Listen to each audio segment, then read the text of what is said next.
Hi, my name is Sam Led, and welcome to The Fearless Now. This is for you, and you in the nosebleed seats, if you're looking for an easier way to approach anxiety, stress, and unhealthy habits from the inside out. There's no techniques and no strategies, so sit back, relax, and let me be your peace of mind Uber driver, here on The Fearless Now. Hi, my name is Sam Led. The Fearless Now podcast, I'm a transformational coach, transformative coach, whatever you want to call me.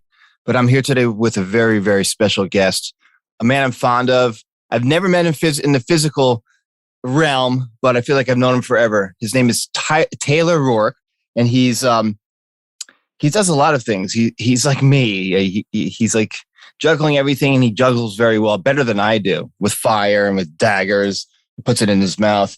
It's the Adventures of Self podcast that he actually started that I'm hooked on, that y'all got to go check out.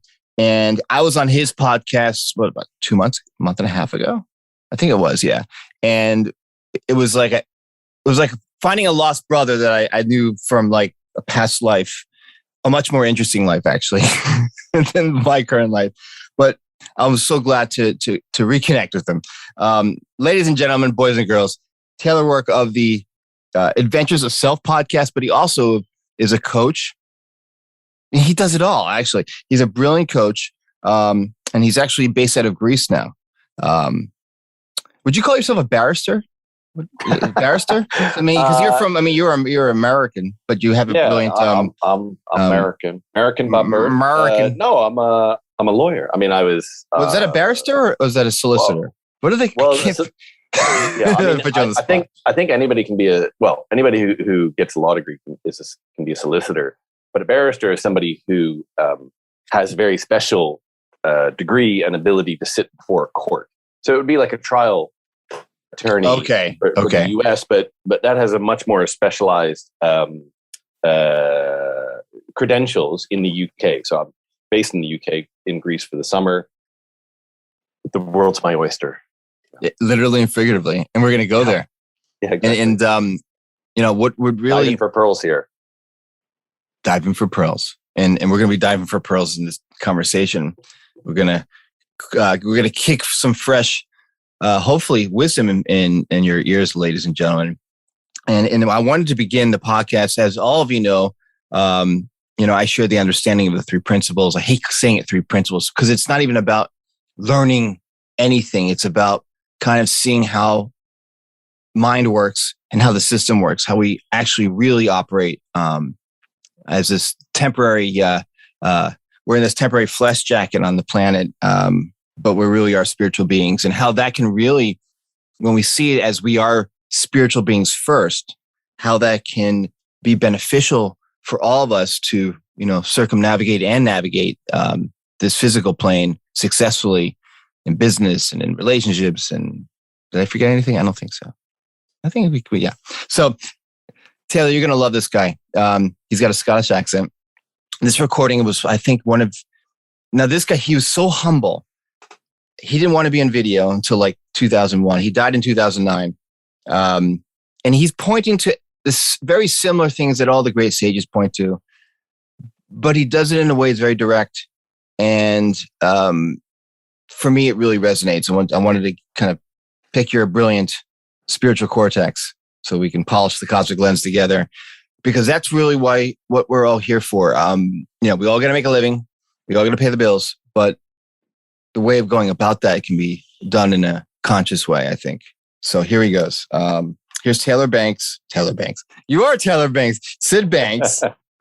This must be like 1980. Yeah. And it's kind of cool because the recording's in mono. So I just wanted you to hear this. And this is what came to me this morning. I'm like, I think Taylor would love to hear this, because this is your hour. This is for you. Okay, hold on one second. And truth has no rituals or dogmas. It just is. You hear it? And it lies in each and every one of us. And it's there to come out at any given time. Anytime you wish it. The only thing that stops you from seeing it is the petty beliefs of our own mind. We are mind created on earth. Go beyond the mind. You go beyond the creation that you now know to the truth. Every living soul on earth is that thing via a conscious state. Simplicity. Everybody in the universe wants to be something different other than they are. And all you have to do is surrender to yourself and realize that you desire absolutely nothing else. Then you found your total freedom. Then anything you wish will come true. It's the will of the mind. It's the will of God. The will of the mind is really a very, very silly, useless thing. It's used to play games on ourselves. The will of God is a total truth. It's a secret to mankind. It's a secret between heaven and earth. It's a missing link. But it can't be heard from the mind. So it doesn't make sense. This is why it takes hearing. And hearing is the experiencing of the realization of the fact. And once you realize a fact, most of your problems in life will fade away. For the simple reason, when you see this fact, you will see the simplicity and the stupidity of our own ignorant, lost minds. But you'll see it as not wrong. You will see it's perfect. And it's in this perfection for the secrets lie, for the true secrets lie. If you can see the rights and the wrongs, it's still perfect because it is all God's game. It is all the will of God. Because our free will and our free mind, in reality, isn't. It is God's free will and free mind. Because God is the energy of all things. And this allness is all things. And this is where you go to find the total secret, the absolute. And if you ever find the absolute, you will realize it isn't absolute, because there is no end to the absolute. You will realize that all life is nothing but a divine thought. And the way it works is via levels of conscious state.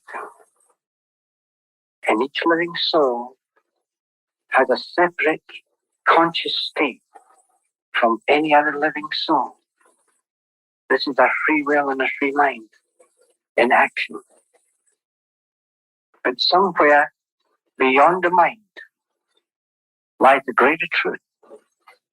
And this truth, when heard, drops all the barriers of ignorance of the mind and lets the light shine in so you can see your happiness before your eyes all the time. Because you have surrendered to the greater, to the allness, to realize you never were separate from the allness. You only thought you were. And while you think you are, you're a prisoner of your own free will and free mind.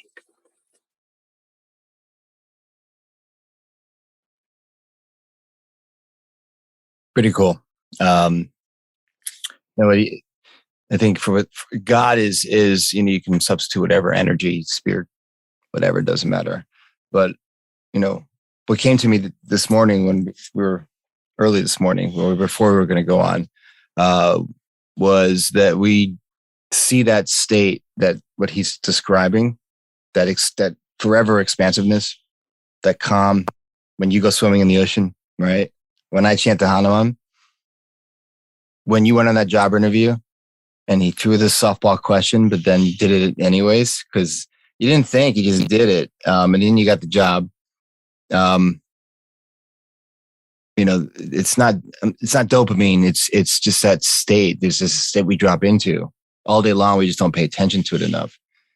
and that's when I think we repolished that cosmic lens. And, I wanted to, cause, you've had a colorful career, my friend, and your life is just beginning, I think, in many respects. And that's where I really admire you, in that respect, because you really are living this technicolor life. So I wanted to kind of, hear from you, sir. What say you on this? What say me? Yeah, no, it's a beautiful quote or reading, and there's so many things that I resonate with in what he spoke of, and I think there's also a sense, as I listen to it, there's a part of me that says, well, this doesn't make sense, because he can wrap his words around some things, and it almost sounds contradictory, and it doesn't make sense, because there's a part of me, my mind, that's trying to say, well, logically, how can I be this? How can I be that? These don't line up in some mathematical equation, and that's actually really beautiful to see, because that's the point. That's the point. When we really get to the truth that he speaks about, we're in this like Mobius strip that has no beginning, has no end, and is kind of continuously unfolding to itself and revealing itself. And we're kind of back where we started, yet we're on a different level of the same energy. And then we go into these moments where we say, oh shit, I got to figure out where I am, what this means, and how to do this again. And we go into our mind very quickly, and it trips us up. And I think what I've learned and continue to learn on a daily basis, because of course my mind trips me up all the time. And join the union. Yeah, exactly. And just to see that is it's a mechanism. And what I really love, and what he speaks about, is this surrender. See, because we have this sense of like, oh, well, he talks about things like creating everything you want, and all your desires, and people can latch on to something like that and say, okay, cool. Well, I'll just think about the $1 million I want in the bank, right? That was all in a way, right. Kind of the problem. The problem with the law of attraction is it's like, okay, well, I want a happy marriage. I want $1 million. I want 100,000 followers on Instagram, or I want, a Lamborghini, or even if it's like, I just, I want a beautiful relationship with my daughter, right? It doesn't have to all be material, but we assume that, like, in our limited way of thinking, that's what if we just think about that, then we can have it, right? And there is this other sense, which ties in very much to the work that I do, which there is a surrender. There is a letting go of what we think something is supposed to be, right? To actually allow truth to emerge. And you actually, I was really grateful for the post that you left on the comment you left on one of my posts from a week ago. I don't remember. I just was still, there've been a lot. Well, I'll remind me. I'll refresh your memory, because it's very poignant to this. It's very on point here. We think surrender, means capitulation, or it means sure death, right? I mean, there's a part of our ego that thinks that if we let go of control, we are going to die, right? And that whatever the amygdala, the lizard part of our brain, the lizard brain, has to hold on to that sense of, if I don't know where my surroundings are, if I don't know where the exits are, I am going to die. And so surrender, and there's a lot in our culture that suggests that surrender is weakness. Surrender is real weakness, right? there's something very different to, because see, we consider surrender a weakness because we see it's like, well, there's Sam and here's Taylor, and we are separate. So if I surrender, Sam wins, and therefore I'm a loser, and I've given up all of my power, and this is no fair, and why would I ever do that? And Right. and what your man is saying there is like, well, there is, I mean, yes, and this goes to the paradox nature of it. Yes, there is a Sam. Yes, there is a Taylor. Yes, there is a listener, and everything else. But really, underneath all that, it's all the same. It's all God. It's all spirit. It's all Right. whatever you want to call it. A la, great spirit, great mother, whatever the metaphor is. The Bhagavad Gita, which is one of the oldest written texts that we have from about 5,000 years ago, says, truth is one. The sages call it by many names, right? So we can call it whatever we want. But it goes to this point, this underlying sense that there is a oneness, there is God that we are all part of. And when you actually drop into that, when you connect to that, then you realize that there is no struggle. There is, your mind is just like a tiny little like bottle cap on the champagne. And we experience that all day long. We just don't pay attention to it enough. Like and you don't need to be in Greece, or we can be anywhere and experience that. But we have this thing called habitual thought. I was listening to it, and you'll love this. One of my mentors, who actually he's my coach. He's my coach. There are many coaches like him, but this one is mine. He's Angus, if you're listening, because he does listen occasionally. Him and his wife are brilliant principals coaches, Angus Ross, and he describes this Netflix movie that we easily drop into our Netflix movie. Well, I call it Technicolor movie of the constant narration that's going on in our head. And that Netflix movie, especially when we're in a low mood, we're in a bad mood, is then we attach that low mood to, thought, to a memory, to a past grievance, to a trauma, and it's packaged up. And if we're not careful, right, and this is where we get caught up, I think, and this is why I think, the secret gets where you can see that the concept of the secret doesn't work well. It's, so if you think you'll get a Lamborghini, you'll get because we got a lot of multi-path distortion going on. And so he calls it, over time, if you connect these habitual thoughts, these negative thoughts, this low mood to something, to an object, to a past horror story, something that happened to you, over time, if we continue to repeat that story, we actually change our neural connections. We actually are manipulating our neural networks in our brain. Kind of like, when we go to the gym, we manipulate our muscles. We tear our muscle striations, and then they grow back and they get bigger. Well, that's exactly what we're doing, because our brain is like this laptop computer right here. But what we're talking about, what we're pointing to, what Sid's pointing to, what you're sharing with your clients and with the stuff that you do is,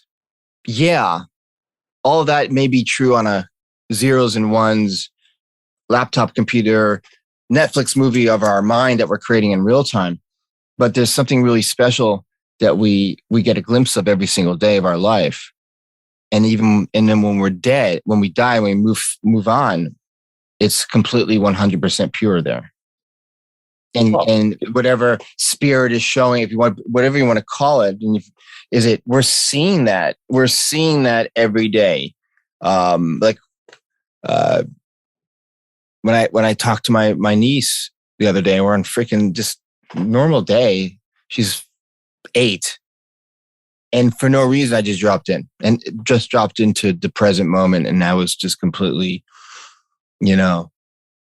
free of this vice of data between my ears. But no one talks about that, right? The feel good feeling we have for no reason. We have no reason to feel good. No reason.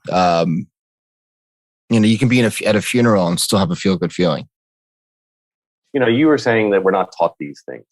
We're not showing these things, right? I mean, I think the modern education system, our modern social structure has a lot to answer for. But it's okay, like I'm not interested in pointing fingers. I'm interested in helping people because I've been helped. You're talking about your mentors. I've got mentors. I don't begrudge any of my experience. I worked as a corporate lawyer. I worked in corporate jobs for close to 20 years, and I'm grateful for it. And I've chosen to take a different path, and I like I think we were talking about on my show, or if not, I'll just repeat. I mean, I've lived in 3 different continents. Grew up in the U.S. I moved to Tokyo, knowing nobody. Oh wow! Was absolutely terrified. Had no idea what I'd gotten myself into. I changed careers. I started out working in the arts. I was an apprentice blacksmith and metal worker. I went into corporate law for whatever reason. Wow. Then transitioned, as we were talking about before the show, into renewable energy, where I had this quite comical interview with a friend who did not give me a softball question. But anyway, and I thought, I'm adaptable. I've lived in how many different countries, traveled all over the world. And when I left corporate world to become an intuitive coach, that I thought, I'm adaptable. I've done this before, no big deal. But the transition for me from my head, where I've hung out for most of my life, and I did pretty well. Like I'm clever, I worked hard. It's a useful tool, right? It's a no doubt. The brain computer is a useful one. Yep.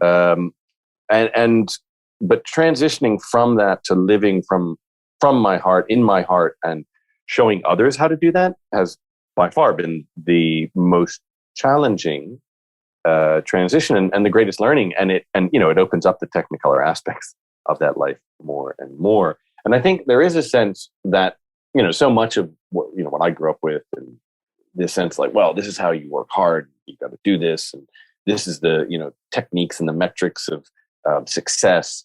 And as I say, there's an educational system that puts people into that. And we don't have a system. We don't have a cultural system. We don't have an educational system. We don't have an economic system that encourages rewards or demonstrates how people can live in their heart.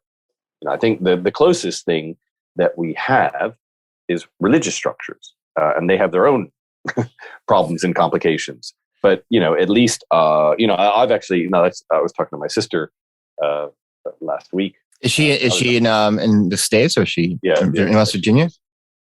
She's in Virginia, yeah.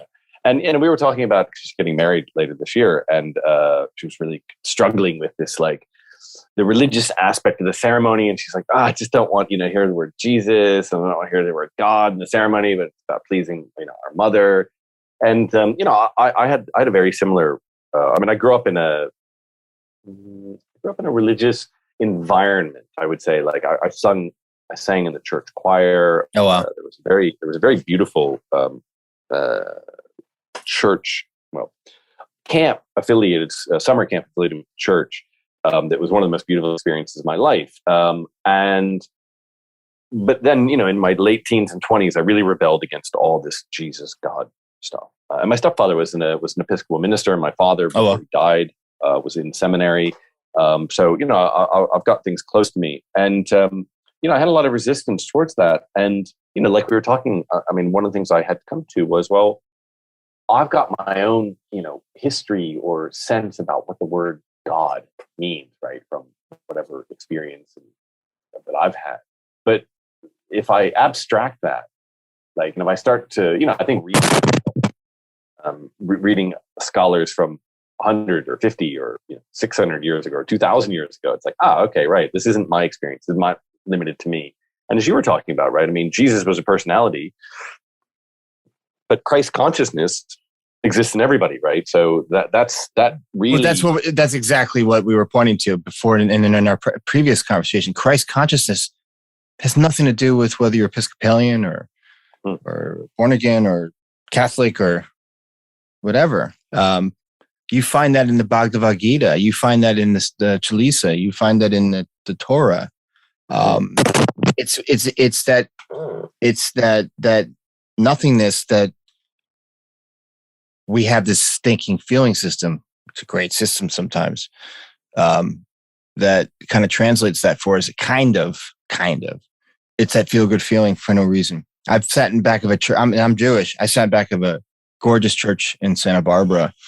When I was, and no one knows I'm sharing this with you for the first time.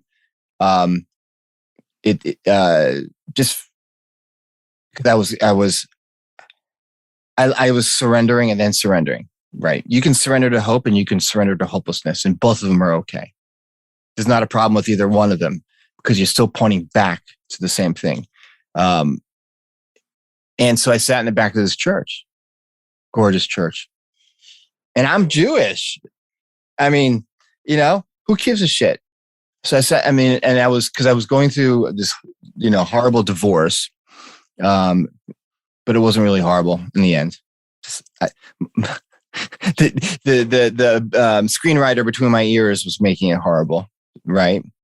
There's there's like Dairy Queen, because I love the Blizzard. You grew up in the South. Dairy Queen's like the best. It was like Drama Queen up here between my ears, right? And I grew up in a very similar tradition, Jewish version. My mother sings in the choir, still. She's 75. I grew up in a similar kind of religious spiritual tradition. And I'm like, I'm a Jew sitting in the back of this gorgeous church in Santa Barbara. What the hell am I doing? And I dropped into the moment. And then I'm like, oh my God, I'm fucking complicating everything. Innocently, I'm overcomplicating anything. And that's what Sid's talking about. That's what Jesus talked about and Buddha talked about. Our brain, the reason why our brilliant brains do, that's what a brain does. As you mentioned, equations, the analytical machinery, and simplicity, for me, was what saved kind of my own sanity when I was going through this horrible time. And then we had I think I mentioned we had these horrible wildfires and we had a mudslide. And so like, for me, when things get noisy, you could be worth $100 million and you have the same noises you had when you were dirt poor, right? It's all about simplicity, I think. Your cacao ceremony you were talking about before, and I'd love to hear about that because I know nothing. I've heard about these cacao ceremonies.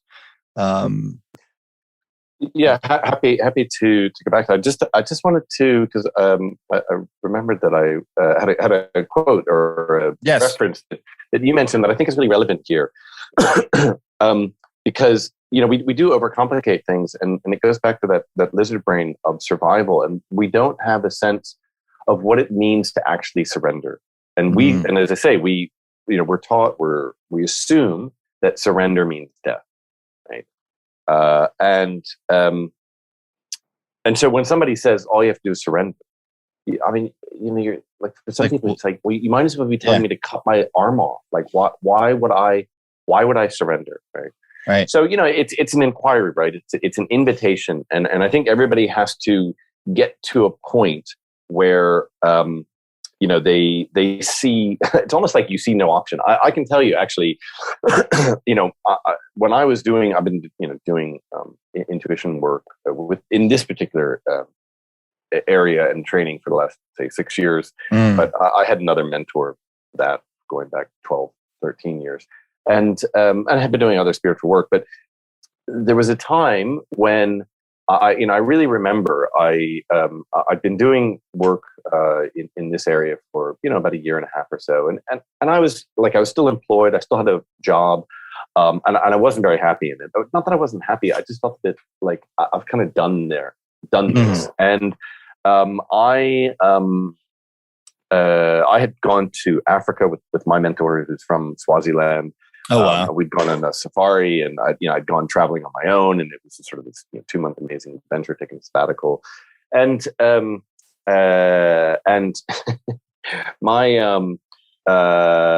I had this moment, sort of, end of November, early December, was that like 2017, where everything sort of changed within about 3 or 4 weeks, and I had this. I felt that.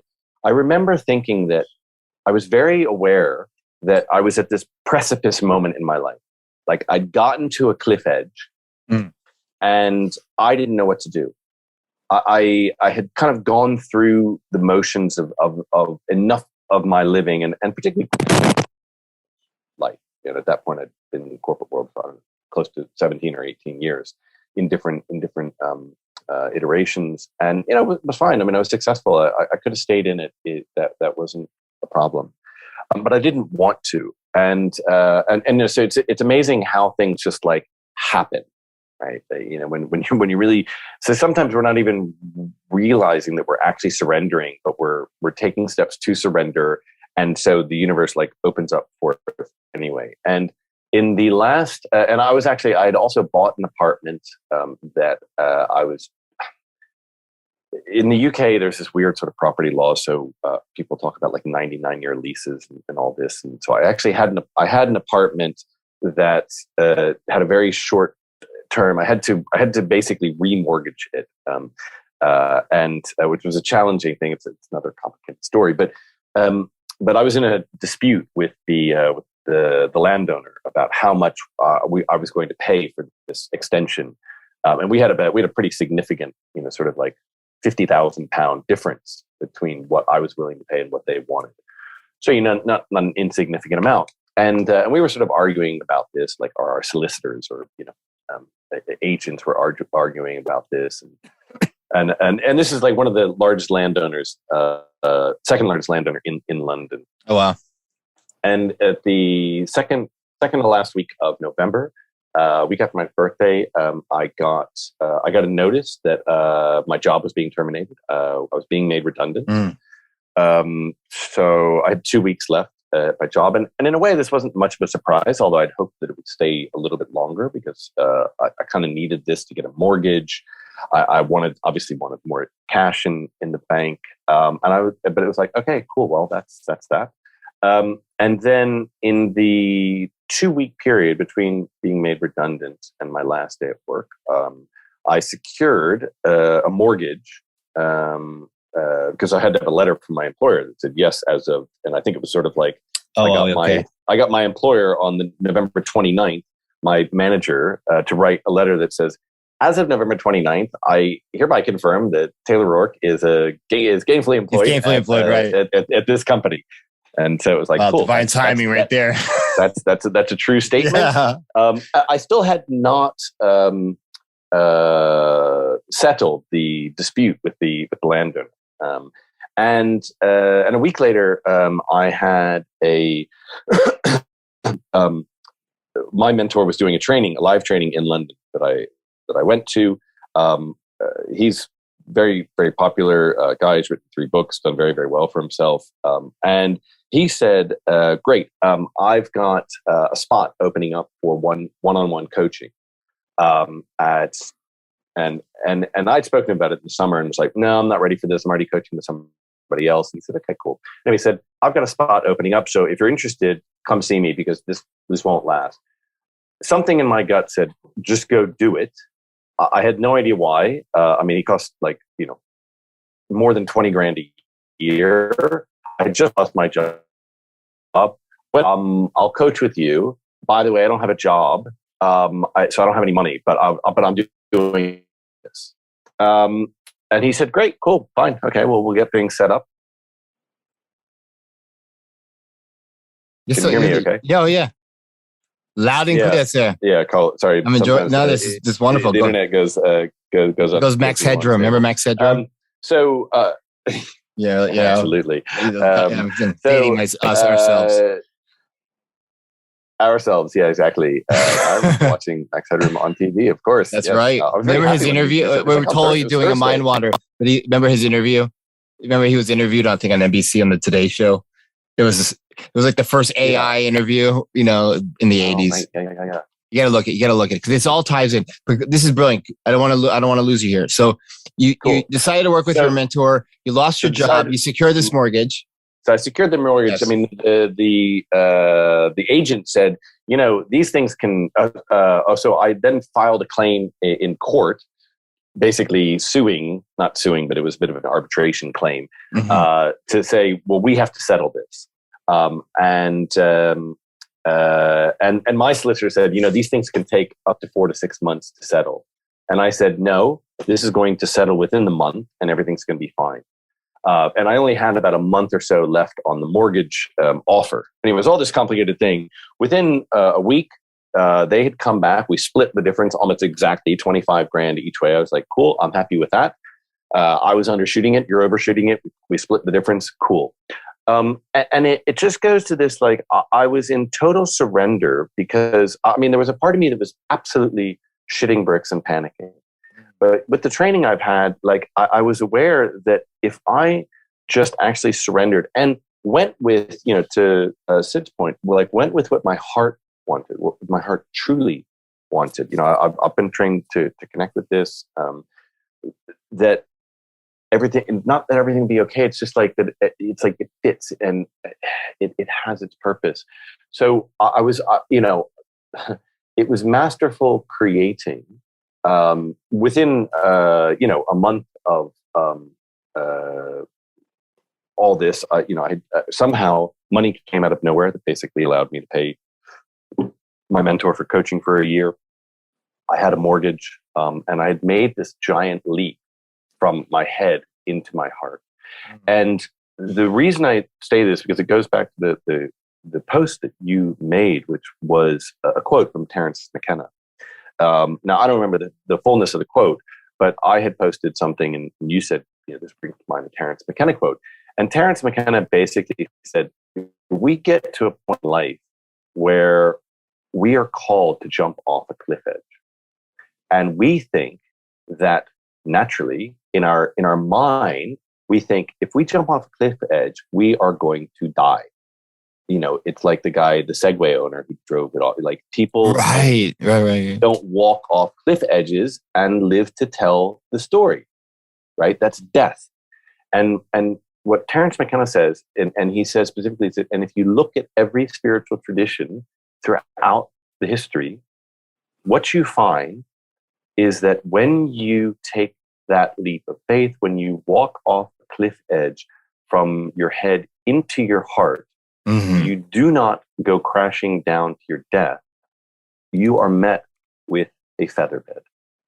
And it is the most surprising and unsuspecting, like, blissful gift from the universe. And it's only done by this blind sense of, fuck, I don't know what else to do. And I can tell you, like, I had been walking around the edge of that cliff for weeks and months, trying to figure out how to get over to the other side without killing myself, how to climb down and climb up the other side.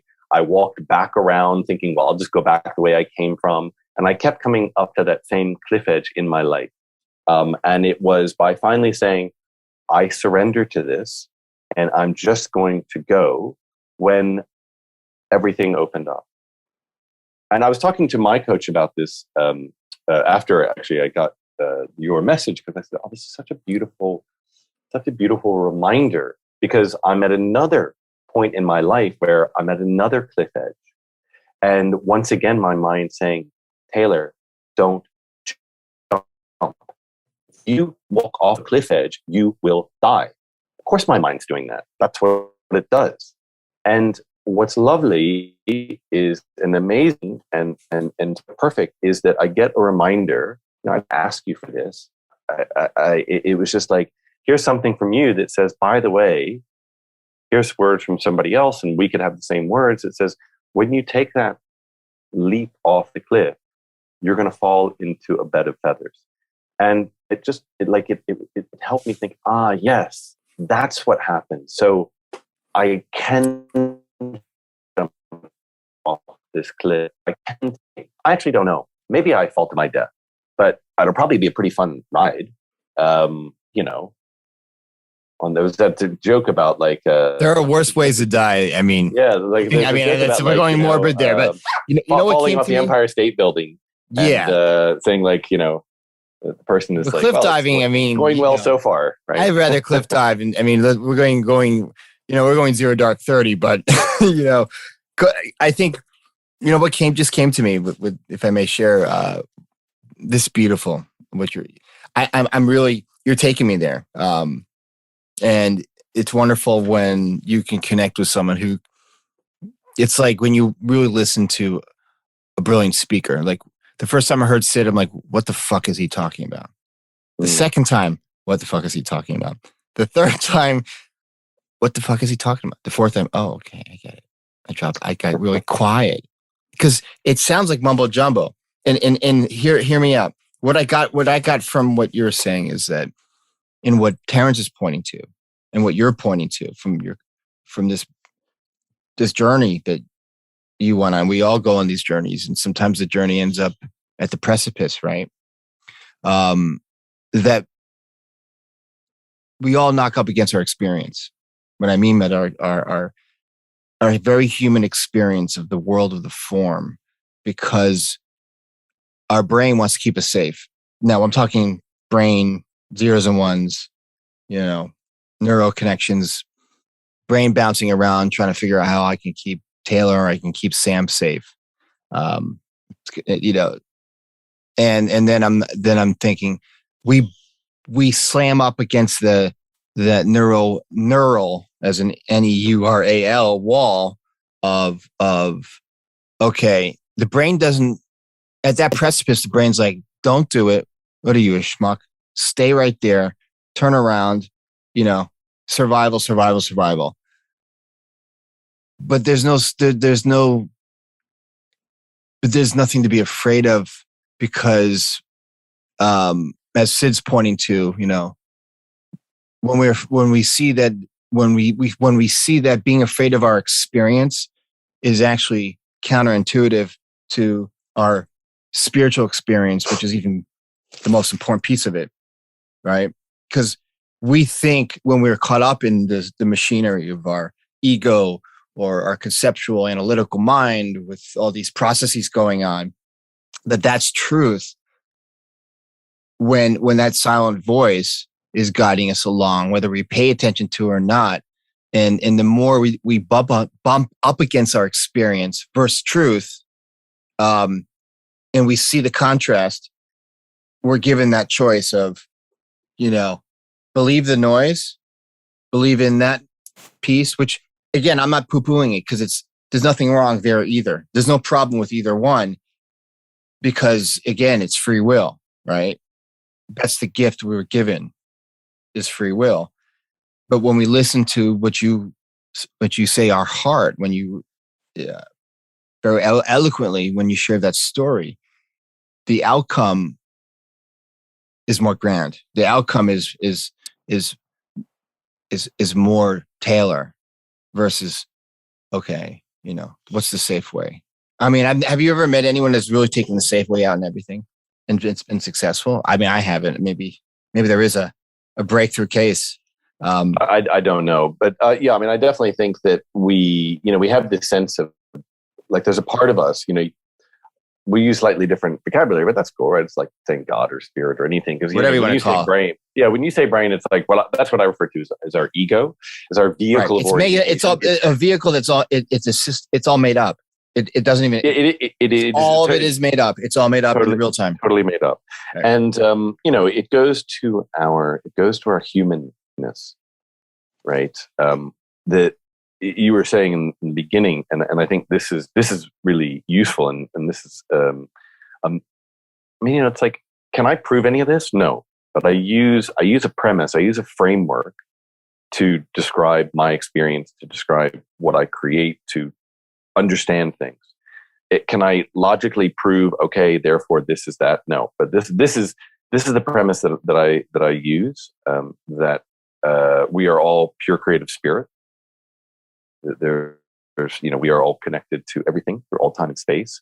So we all have that spiritual, as Sid Banks was saying, there's no separation between Sam and Taylor and Sid and the computer and listeners and anything else, it's all the same. It's all God. It's all oneness. It's all unity consciousness. It's whatever, right? However you want to define that. So that is true. Yes. And not but, And yeah.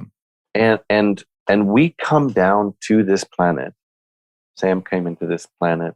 Taylor came down to this planet in a particular time, at a particular place, to have a human experience of his or woman, her divine nature, right? It's like how to put that into, because otherwise we're just which is not just, but otherwise we are the ether, we are the energy, we're literally stardust, we're consciousness that has no physical embodiment. So we come down into this physical form at this particular time for this particular experience.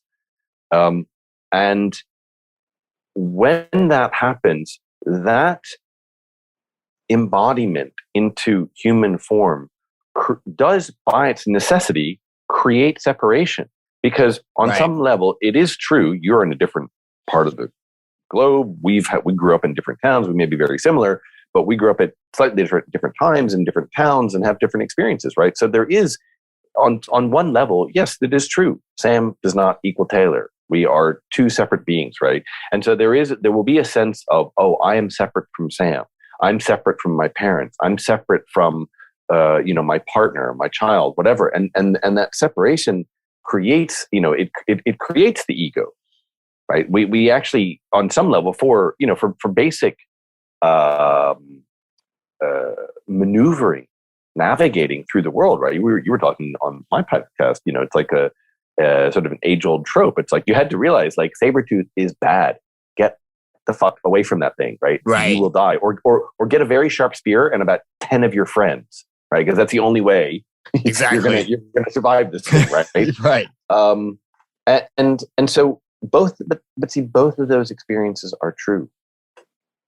We are true. We are pure creative spirit, and we have a human form. And in the work I do, it's actually the interplay between those two that makes for fun, that makes for the game, that makes for the play, because it's not to begrudge, judge, critique, lament our humanness. Oh, I'm not as good at this thing, or I don't know how to do this other thing, or so and so does this, has this so much better. It's to recognize where we are in something and still to choose. Goes to the point of just surrendering to what we would love. I'd like to share a story. I mean, it sounds like you want to come in, but I want to share a story. No. Listen, okay. My eyes are going like this because I'm picking it up. Okay, cool. I'll tell you a story. Go ahead. Exactly. Because one of my clients, it's really interesting, right, to see, because obviously, we've all gone through our own development, right? I don't begrudge anybody for where they are. There are people that are far further along spiritual journeys than I am. Can we pause that a second? May I? I'm going to hit pause because this is brilliant. Table that. I'm going to take the conch for a second, because I think that there are levels of consciousness, but you can skip. It's interesting, and Sid talks about this, and even my mentors talk about this, and there's no, you don't have to earn, this is not Legends of Zelda. I don't know if you remember the video game from the 80s, of course, right? So you can, I believe that you can jump, do that quantum leap, because we are just as I mentioned all the time, we're just one thought away. And I saw that in myself. You saw that in yourself. Because consequence action. But even behind it, again, and we'll get back to this, I wanted to mention science, without the creative, spiritual Christ consciousness component, we wouldn't have science. Because without the formless, we wouldn't have the form. So, anyways, go ahead.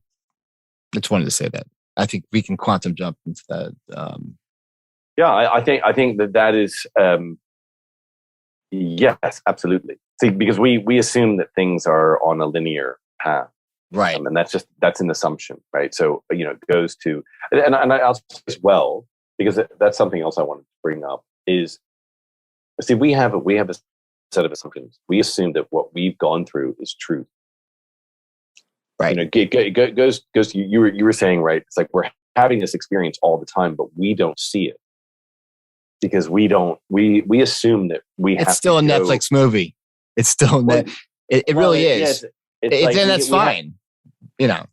We assume that we're only at level 6 of Zelda, and that bliss and happiness and nirvana are up at level 72.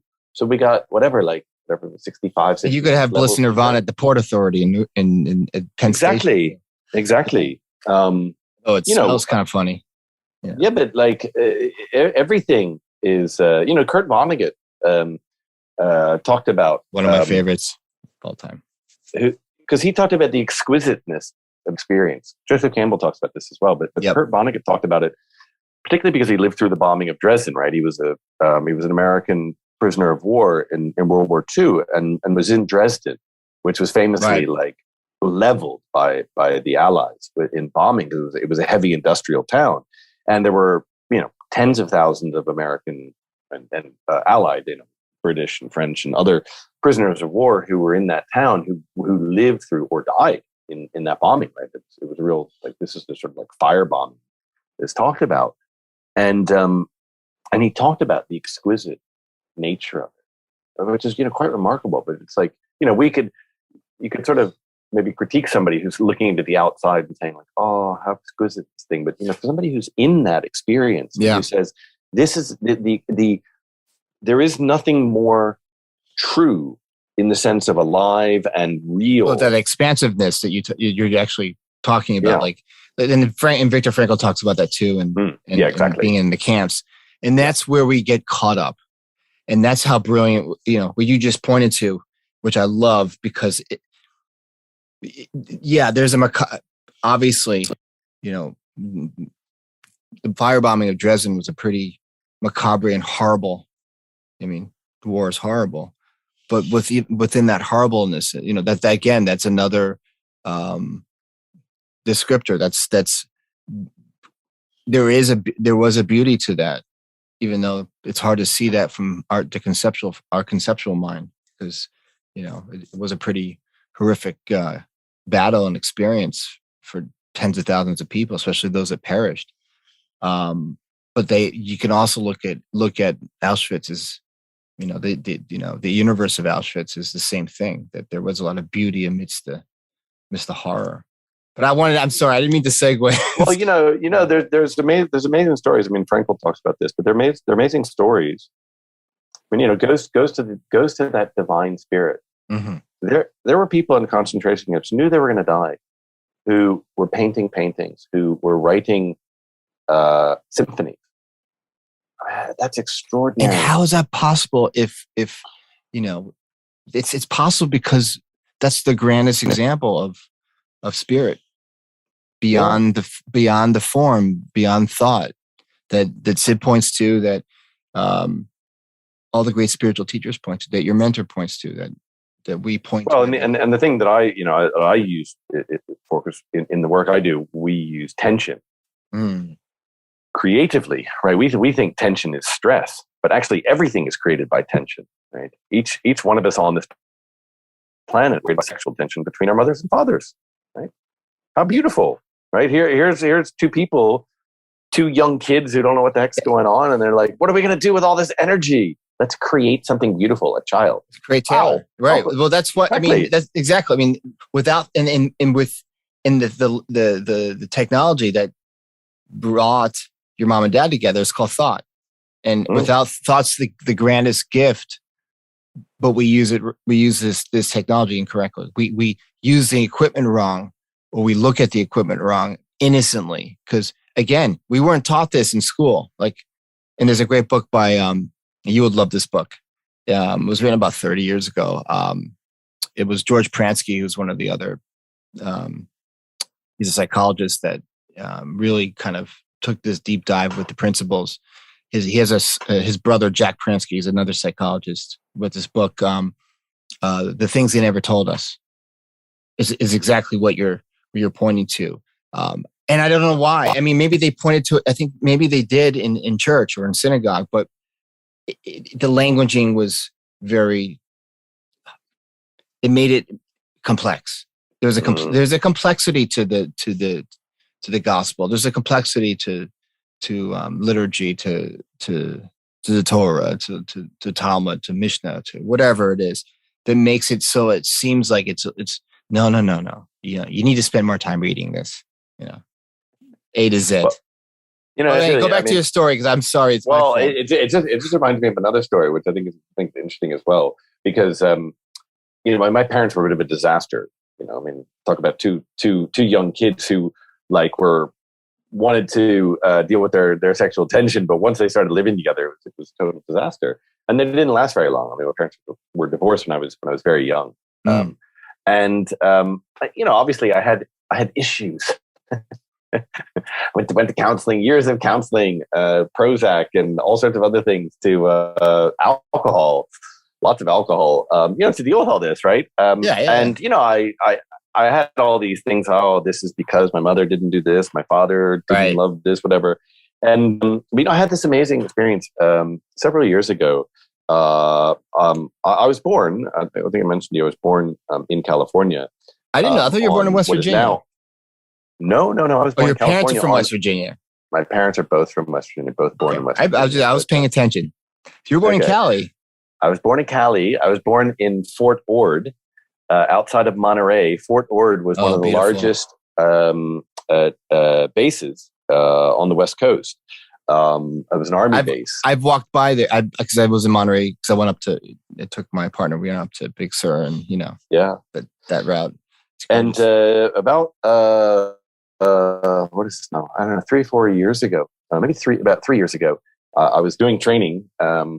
We were looking at our dark side, and it was really, really powerful, very powerful training. And I went on a sort of a road trip with 3 other participants, and we went from LA up to Monterey. Went through Santa Barbara. May have been at that actual church that you were talking about. There's a beautiful Episcopal church with a what you call it, that's the one on. Exactly. That is a no. That's upper. I know what that was. That's on Mid State Street.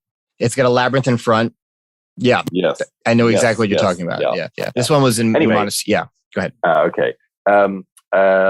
I had this opportunity, and it was the first time I'd ever been back to where I'd been born. Now, Fort Ord is a very interesting place because it is Clinton shut down the base in the 90s, and it's been disused, but it's a huge physical space. And I think because a lot of the buildings would have had asbestos in them, they just left the buildings up, right? So until somebody's going to deal with, particularly in California, until somebody's going to deal with whatever it costs to deal with those, then yeah, exactly, right. So they're just up. So there's this disused army base with these old barracks from the 1930s and 40s, and it's a bit of a ghost town. You can still drive through it, and but it's also got kids that have ransacked things. So it's quite a very interesting place. And for me to go through that, I went with a friend and we drove through it one afternoon, which kind of brought up a lot of really interesting emotions. And there's a state park, the Monterey Dunes, which is beautiful state park, and which is just down the hill from Fort Ord. And so I went and did I did a rebirthing ceremony. I basically created my own ceremony. I sat on the beach. There was very few people around. Dug my heels into the sand and was like, "Cool, I'm going to rebirth myself here." And what that means is I'm actually going to go back. This is close to 50 years, 48 or whatever it was at the time. I'm going to go back to the time when I was born here. Who were my mother? Who were my father? And I had this amazing experience of seeing these 2 lost kids. My parents were 24. Was your dad? He was in the military at the time. He was in the military. He was at Fort Ord learning Vietnamese as an officer. Fort Ord was a language school for the military. This is prime time Vietnam. This is the Tet Offensive. 1969. So he was in the Marines, and so he was there learning Vietnamese as an officer. And so I just went back to this experience and had this great opportunity to just really be with who my mother was and who my father was at the time, 24, 25, like, my God, what do we do? We just, we got pregnant. Like, like, who is this person? Why are we having a kid? Right. And it like released all this stuff. I was like, oh, wow. They're just human beings. I had no idea what the fuck was going on. and here I am, and it's cool. Right. And it goes to this, like, because then I had this opportunity. It's like, okay, cool. So what am I going to be now? Now that I've like gone through that, now I get to recreate, who do I want to be in this life? And see, there's this opportunity, what I was going to say is there's an opportunity around assumptions. I was saying, like, I work with premises. I work with assumptions, not because I don't think anything is fixed law. I can't prove, I don't know. I mean, gravity is still a theory. I mean, like, evolution's a theory, right? These are hypotheses they're theories, right? They're not like, okay, and Moses came down with the 15 crash, 10 great commandments. Right. Vis-a-vis Mel Brooks. I mean, exactly. Yeah. And so I don't know. I don't know what law is. I know, I know what I feel. I know what truth is. But these sense. So I spent a significant portion of my life very upset, very angry, very cynical, assuming that I was a victim, assuming that, world had shit on me. And surprise, surprise, that was my experience. I assumed that the world was shitting on me. So it turns out that was how I experienced the world. Right. And as I learned, tools of consciousness and how to work with this, and that truth is actually all around, and all you have to do is see it. All you have to do is take a step off the cliff and you will fall into a bed of feathers. I started to assume that everything's working out, that my higher self, whatever that is looking out for me. So that even when I fall flat on my face and I run a career or marriage into the ground, it's like, great. That is exactly what I needed to know, to experience for what's coming next, And what I've found is that assumptiveness, the assumption that what's happening is actually serving my best interest, that is, it may sound counterintuitive, it may sound crazy, I don't know. I can only speak to my experience and the freedom it's given me. It's like there's so much freedom in assuming, because it's like, well, then, if my highest is telling me to do this, to follow this today, then I do. And even if I fall on my face, cool. Well, now I know that whatever path I took, that's not the most productive, that's not the most rewarding, or whatever it is, but it's not a failure. It's not this sense of like, I'm a fuck up and this always happens. Yeah. And for me, I love that, because I had the same wonderful perceptual understanding how playing the victim, basically. Like, I was born and I had ADHD and I had all these learning issues as a kid, and I'm a fuck up. And then actually, when my book launches, you'll hear my story. What happened to me almost 18 years ago that really kind of reinforced my fuck upness, my ability to fuck up my life and not recover. But I did. I'm here. I'm talking to this brilliant gentleman over here across the world in a gorgeous island in Greece. And, we're both coaches and we're both doing what we love and falling on our ass and getting back up again. That when I saw that all that shit is made up, even if some people are telling me, yeah, you are a fuck up. Okay. But that's okay too. It's not a problem to be a fuck up, but it's what we give meaning to. Obviously, we create meaning and story around that, and the danger in creating story innocently around that, because we just don't know better, and we're not aware of it innocently, is that over time we do kind of manipulate neural connections that can lead down to that path of I call it, a neural disorder, cognitive issues like depression, anxiety, and so forth, when we're not aware of what we're actually innocently doing to ourselves. Some of us, I don't, the biggest tragedy in life is thinking that we're the sum total of our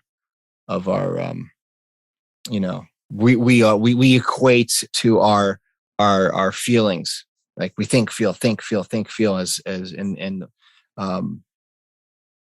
in reality that's the farthest from the truth. Who we are is not when we're feeling shitty, when we're caught up in our hopelessness, when we have this feeling, this horrible feeling attached to anxiety.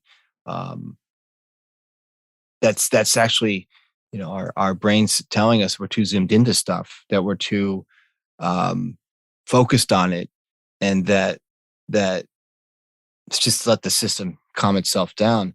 Most of us are not aware of that because the feeling is so heavy. It's so powerful. But when we see that powerful, there's not whether it's that feeling, which in the moment none of us like to experience because it sucks, especially when we're trying to like pay the bills and navigate our way through life, and and get married if we want to get married, or have kids if we want to have kids, and live out this experience, this human experience out. We get stuck along the way in that feeling because it is powerful. But when we see there's nothing wrong with that feeling, I come back to not being afraid of our experience of feeling shitty, because that's not a problem, because we always bounce back 100% of the time. And also the feeling of nirvana is not a problem. But we're not taught any of that. Like if you, during your formative years if this was shared directly with Taylor, if someone sat Taylor down, if you had a mentor in 1983, right, that said, okay, this is how mine works. This is how the system works. It's not meant to kill you. Your brain, all your brilliant, all your brilliant equipment that you use every day is not meant to harm you, and that it's a gift, but we're innocently misusing it. And this is how it really works. Holy shit! But that's okay too, that you didn't know until many decades later, just like I didn't know until many decades later. And I think that we put so much emphasis on, oh my God, it took me 50 years to figure out da da da da. And now look at the time I wasted. Well, no, there's a divine, and I do believe there's divine timing to that. I was listening to a brilliant coach, and you love this, who was working with a client, a very well-known writer, very famous writer, who was stuck on the same chapter. I don't know, maybe I mentioned this to you in the last episode or not, who's stuck on the same chapter, writing the same chapter for 7 years. Can you imagine? Like, he's a brilliant writer, like on the level of Stephen King. And I won't mention names because he didn't mention the name because it's confidential, private client coach. Hopefully it wasn't Stephen King. And I bet you Stephen King has manuscripts, sitting in a dusty pile that he's still stuck on. But because we innocently get caught up in this machinery, innocently, we all do it. And so he's like, his specific reason for going to this coach, a famous coach, which is George Pransky, he's a psychologist. He gave up he's like, fuck your licensing bullshit requirements. I'm going to share this wisdom. I'm going to help people because I've never helped people before, because I've been pointing out to their problems, and, I'm there to try to help them get better, but I was aiming to make them get worse, and they weren't getting anywhere. So I'm going to share this understanding. So this guy comes to me, he's a famous author, and he's like, yeah, I'm stuck in the same chapter. And in 1 second, George starts laughing, and because George is from Boston. He's so direct and honest. He's like, maybe you're just not very good at predicting how long it's going to take you to finish the book. Which is so true, dude. It's like, we don't have what if we just like surrender to like the timing of things? What's the worst thing that's going to happen? Right? Like for Taylor, you're a corporate lawyer, you're a blacksmith, you're a world traveler, you're a coach, you're an intuitive coach. And maybe some people would call you a shaman. Maybe we just don't know. Maybe there is a divine timing to everything. And again, not to cliche it to death, but maybe that is. Well, I think what I find from my own experience is the ability for divine timing entered when I allowed it to enter. Right. Because I went through, see, when I was a lawyer, when I was traveling the world, I wouldn't say I was 100%, but I was fairly miserable because I was chasing after things that I think that I needed to be or to have, experiences or prestige, or not really money so much. Wasn't that concerned about that, but there were other things, approval or some outside thing that I thought I needed. So there was, yes, you could look and say, oh, wow, that's amazing experience. And now I look back and I'm like, man, that was really amazing experience, But at the time, I wasn't happy in it, right? And what changed was my willingness to, it goes to what we're talking about. I mean, there's a couple of things. One, I'd say there's a willingness to surrender to what it is I actually truly want, because there was a lot of chasing after what I think I wanted to be, rather than, there was a sense that, and this goes to the story I wanted to share from my client, because there's a sense of, if I fulfill all the things now or in the next year, then I can have the experience I've always wanted, right? I got to tick all the boxes. I got to complete the certificates. I got to, I got to pay my dues, whatever. It's got to your point about the step-by-step consciousness. And it's like, well, if I've got to go through the 72 steps before I can get to this thing. And so of course that's going to be my experience. And there's always another thing. There's always another thing. There's always another thing. Because that's that to me is an aspect of ego. That one of the things that the ego, because the ego, it's what I was saying before. It's like the ego assumes that I am incomplete, that I am separate, that you are separate, right? Our egos assume, well, in our human form, it is true. Taylor is separate from the universe. In the human limited sense, this physical form is separate from things, right? So what it says is, well, when I'm complete, when I complete my separation, then I can be all these wonderful things, right? And that's a fool's paradise, because that day will never come from that frame of thinking, from that mindset. Right. Exactly, right? So I think surrendering to the possibility that, there are actually things that I would love to do, and I don't have to complete myself on this other limited way of thinking. I can actually, that surrender that Sid was talking about, and receiving what it is that you truly want and desire. When I went up to my mentor William, when he offered coaching at 20, 25 grand a year, and I was like, well, I don't have the money, but I want this. I'm choosing this. I would love this. I'm just going to dive. I'm going to say yes, and I have no idea how I'm going to do this. And it's not to say that it's like, oh wow, I got that and the money happened, because it happens on everything. When I really step into the expression that my heart longs for. See, we close that off. That's right. If we had any of that as children, our society, our parents, our schooling, everything was like, no, you're not allowed to have that. You're being a dreamer. And it puts us in a box, kind of. And I think that's what you're pointing to. It's like there's the misunderstanding, innocently. And I say innocently every time because it truly is. Remember, we have an operating system. And I mentioned this before, the metaphor of how our brain works. We have a brain that's brilliant, but it has an operating system that's old.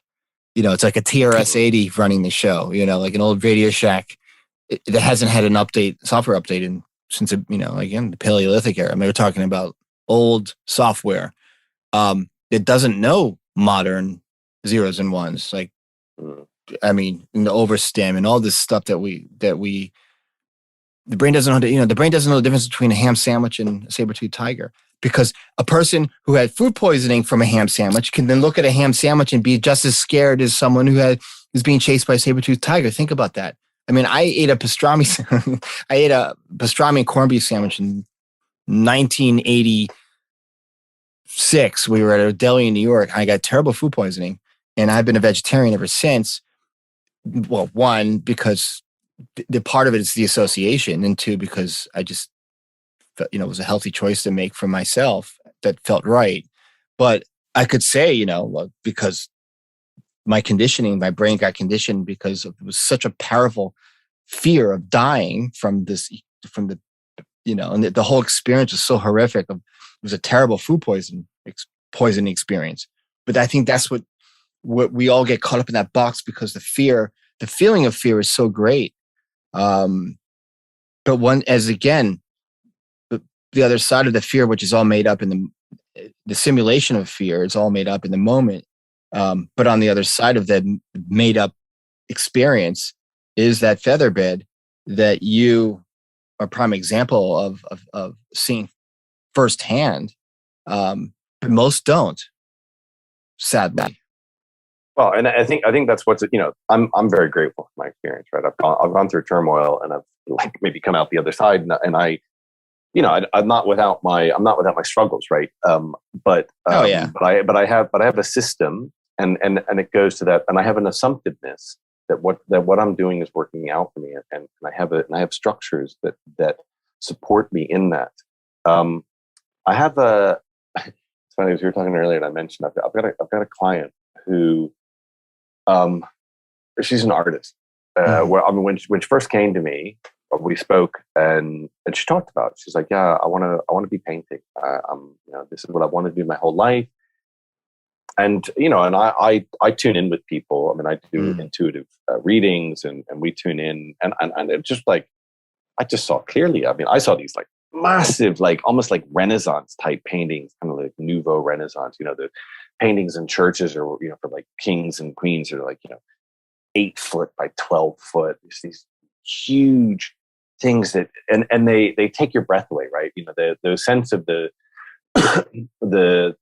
Donatellas, the Botticellis, even Rembrandt, these things are just like, wow, like this is just like, Turners and these big pieces, mind blowing stuff. Yeah, because like I work with people, like we tune in, we get vision of what's true for somebody.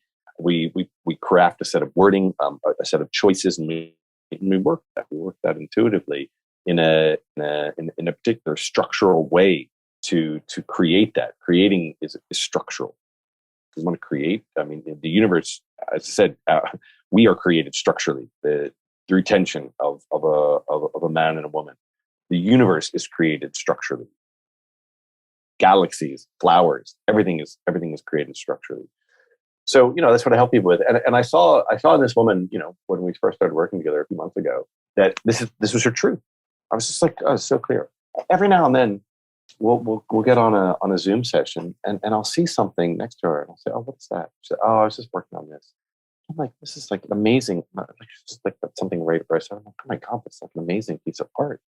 Oh yeah, I was just this stuff. Like, right. She had one thing one day. Yeah. And I was like, what is that? That's really beautiful. And she said, oh, I just learned this new technique. I only learned it a few hours ago, and I was trying something. I'm like, oh my God, okay. And there's a part of me, right, that wants to like strangle her and be like, exactly. Would you please just like, you can just stop paying me. Like, just go be the artist you're meant to be, right? But because we have, she has her own judgment. I have my own judgment. We have our own internal critic. We have our ego that says, no, you're not allowed to do this.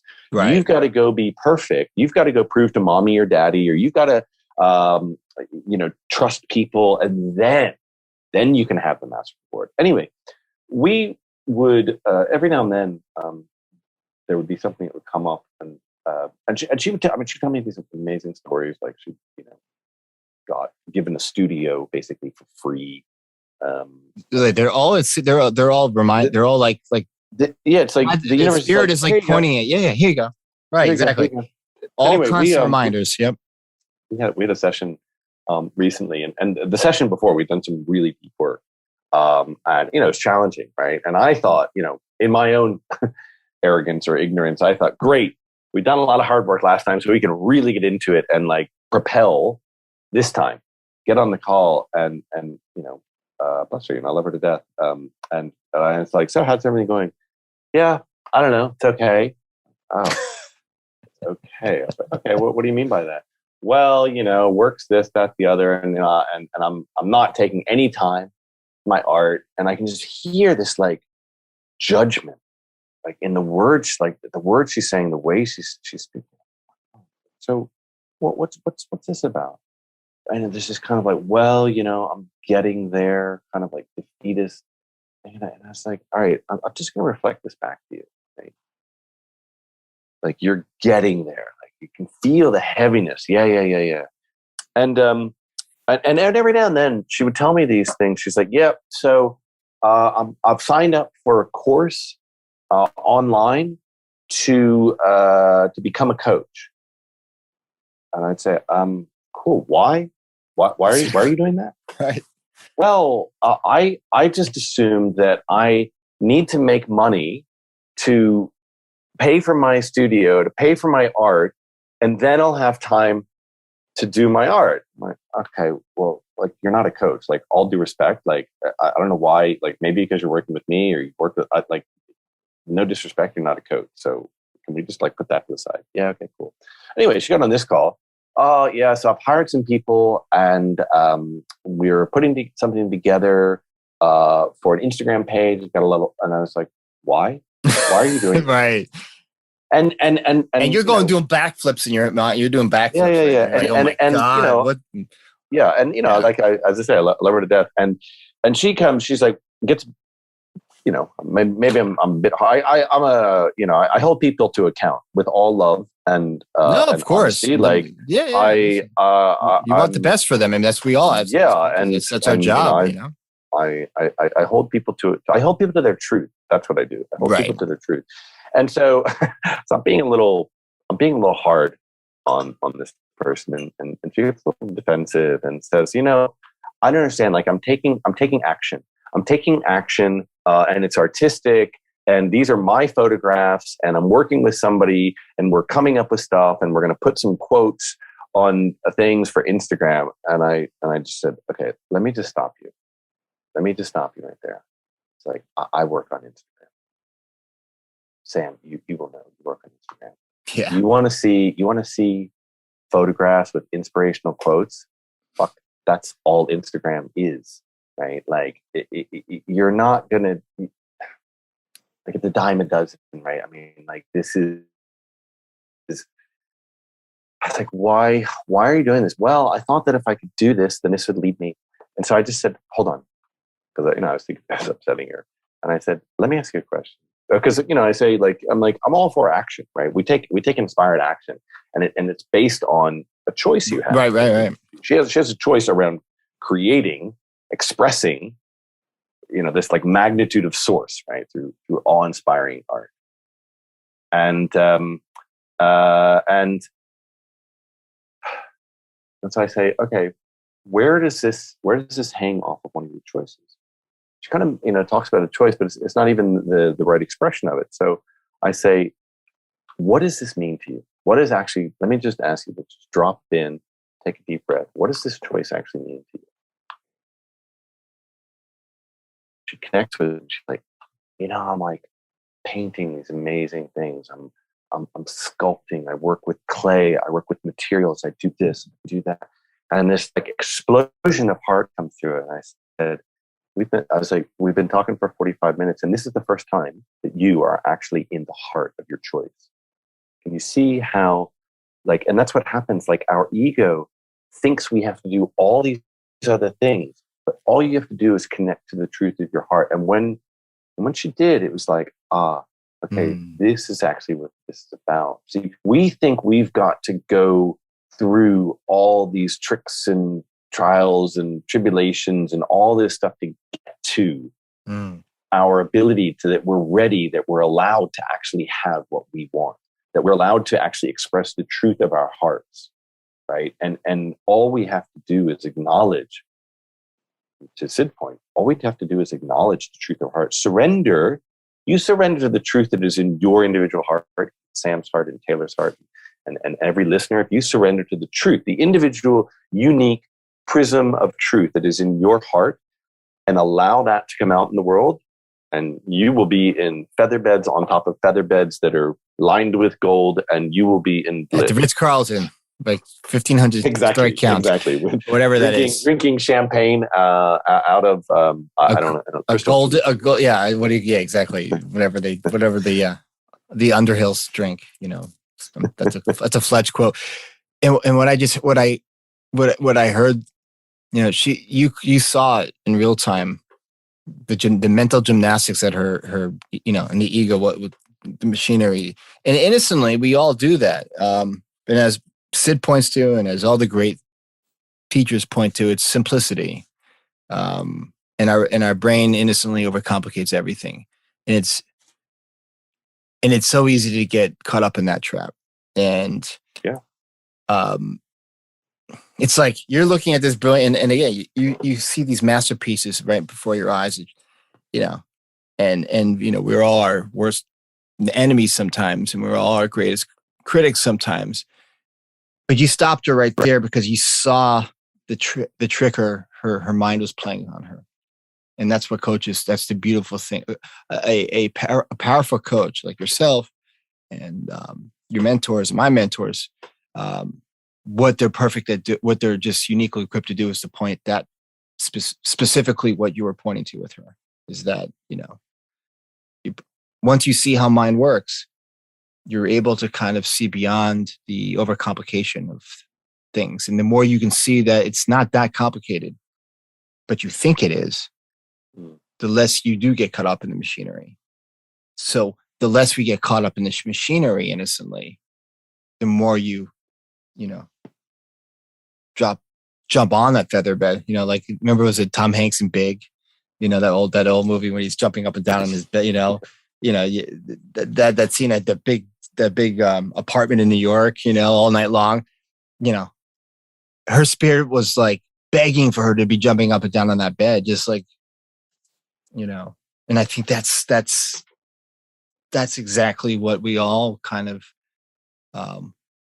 aim for. But again, we get caught up between the ears and, we kind of get distracted. And that's why, we all have that. We all have that. We all like that aspect, to kind of bring things to square the circle, right? That's right. That if you can accept my premise that we are all pure creative spirit, that we are all connected to and inseparable from the unity of the universe, and that we come down into this human form as Sam, as Taylor, as listener, as whomever, then the opportunity is like, I consider it's like we're a prism, it's like we're a piece of quartz, right? The light of the sun, the light of the universe is shining through each of us and casting a prism out. And it can be a different prism. And it will be, because Sam is Sam and Taylor is Taylor. And each one of us, our hearts are like, this is what Sid was talking about, that love of God. If we are inseparable, of course we're from the universe. There's this part of us that thinks that like, oh, the universe is out there and I'm here separate from it. How could any of us be separate from this existence?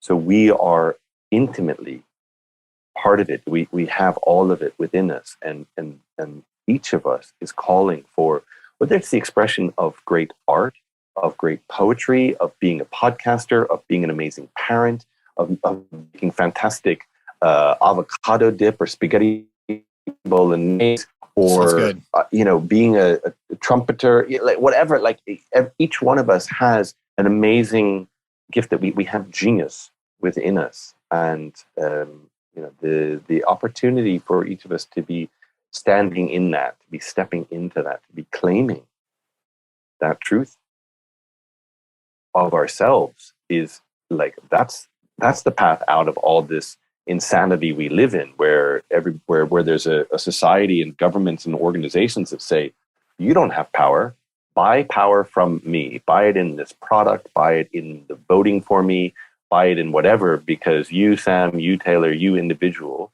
aren't sovereign and don't have God within you, for instance. You're right. You have to work for the God. You have to work for God. You have to work for whatever. Totally. It's interesting. Someone asked me, it's like, try to chat, was innocently challenging what we're actually pointing to and talking about.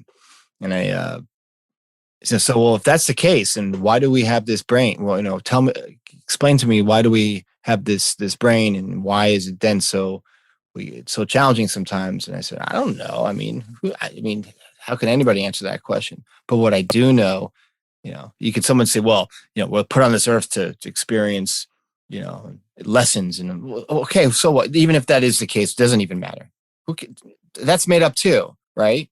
I don't know why we have a brain. Nobody knows. I don't know how the can opener works, but I do know that I've experienced right. That's a Woody Allen quote, but I know, and Taylor knows that, and we've all seen it. Whether you don't have to be a corporate lawyer, you can, be a garbage man, or you could, be Elon Musk. We all see the divinity within us every single day. We all see spirit every day. Well, we certainly have the opportunity to. Right. Exactly. But what were you talking about? Shining. What are we polishing? Cleaning the cosmic lens of the heart. Yeah. Yeah. Because it's true, right? It's like it is there if you choose to see it. It's all on offer. If you choose to see life as struggle and pain and all that, then that is what you will see.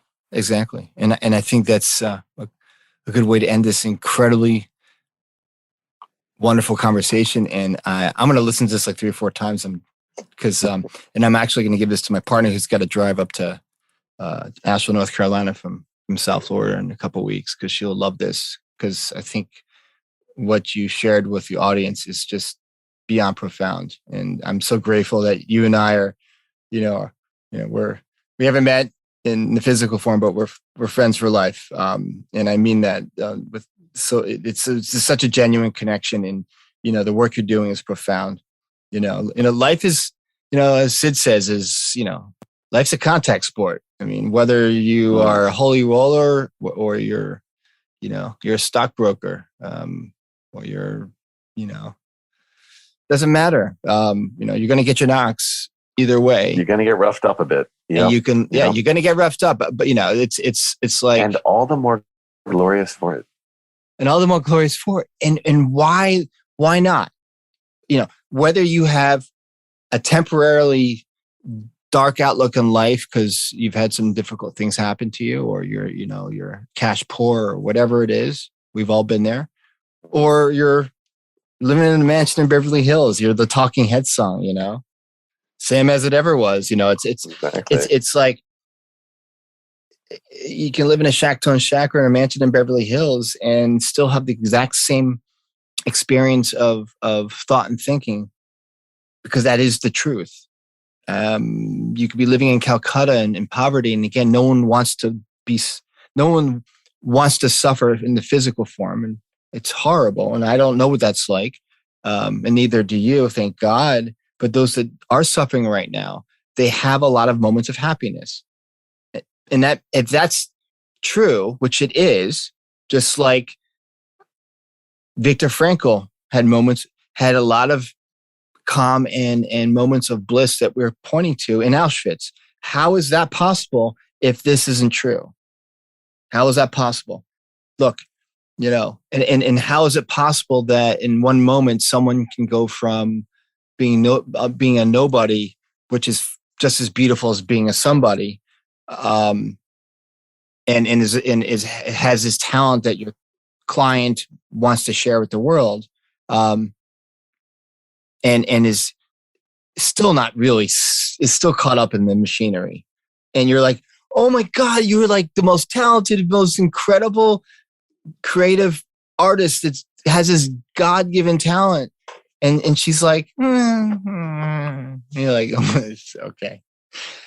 And it's, but I don't begrudge any of that, because I had so many people who said, well, not that I was a talented artist, but who we all experienced that. Who spoke to me about what my gifts, talents, and abilities were, and I said, nah.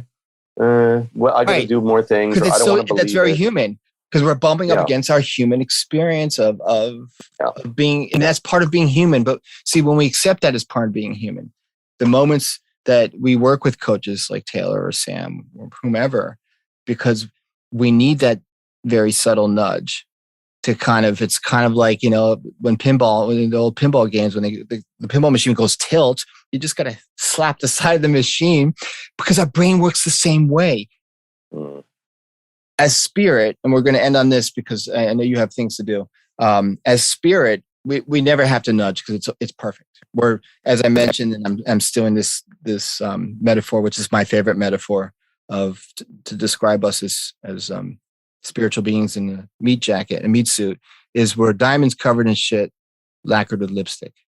The shit is being caught up temporarily and not seeing how perfect we are, right? And the lipstick is kind of the mask that is on top of the shit. I don't know. You can use your own creative metaphor for it. So, yeah. Yeah, but underneath it, we're definitely diamonds. Yep. Shine on you, crazy diamond, my brother. We got to do this again. Thank you, brother. Again and again, because what comes out is just brilliant to share with, because others need to hear this more. Because this is of service not to us, but to the world outside. Because there are so many artists out there that just need to be seen. Yes, let's polish the shit. Wipe off the lipstick, polish the shit, and have a world of diamonds. That's right. Thank you so much. Thank you, brother. Always a pleasure to connect. Always. And next month, you're going to be back in the UK next. I'm going to be back in the UK. Yeah. I'm running a small. I know we were talking about a retreat. Yeah. I'm running a small workshop here around myth. Your personal story, your personal myth, and actually how to rewrite your story, your myth. Very, very powerful, very short. Actually, can you share with workshop? Please share right now how people can get in touch with you, and about what's going on, what's brewing in the next couple of months. Yeah, well, I don't know what's brewing in the next couple of months. I mean, things are always brewing. I'm looking to put together with a very good friends festival here in Corfu next summer, probably next September. So people have some time to plan for that, but it's around evolution, consciousness. I mean, what's the best way to get in touch with me? Through the podcast, The Adventures of Self. You mentioned very much. You can find us on Instagram, Facebook, YouTube, etc. And we put new episodes out every week. I am personally on all those channels as well. Taylor Roark, Instagram, Facebook, LinkedIn. I haven't been doing much with LinkedIn. I really want to focus more on the. But I really had this calling recently. I was just in the seat today and was like, that's my next focus, is really to get back to my professional ability to really merge in the corporate background with my understanding of intuition. And